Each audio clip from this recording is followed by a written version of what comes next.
ఏ మాటకు ఆ మాట ఒక మా ఒక జమానలా అంటే ఒక టైంలో మైకల్ బాబు అంటే గజ్జ గజ్జ గజ్జ గజ్జ వణికేది కదా అసలు ఈ మాట అంటుంటే కూడా మీ ముఖంలో వైబ్ వస్తలేదు అసలు వైబ్ వస్తలేదు అంటున్నా వైబ్ అంటే ఆ కళ కనబడట్లే అట్లా అన్నా కూడా అంటే అదంతా వదిలిపెట్టేసినట్టే ఉన్నారు మీరు. వదిలిపెట్టినాను కదా. అంతేనా? ఏం చెప్పదలుచుకోరు ప్రజలకు, ఏం చెప్పదలుచుకోరు మీరు పబ్లిక్ ఏం చెప్పగలుగుతానండి? ఫస్ట్ ఏమంటే మనకు సృష్టించిన వాడు దేవుడు, అందరినీ, నన్ను కానీ మిమ్మల్ని కానీ ఇంకొకరిని కానీ.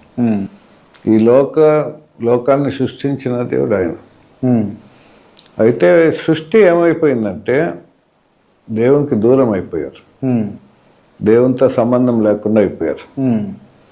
ఆ సంబంధం తిరిగి కుదిరించేదానికి యేసు ప్రభు ఈ లోకానికి వచ్చాడు.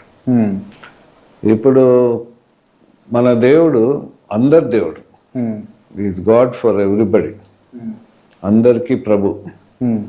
ఆయన పరిశుద్ధుడు పరిశుద్ధుడు పరిశుద్ధుడు. పరలోకం ఉంది, అక్కడ ఉంటాడు. ఆ పరిశుద్ధత లేనిది దేవుడిని ఎవరు మనం చూడలేము.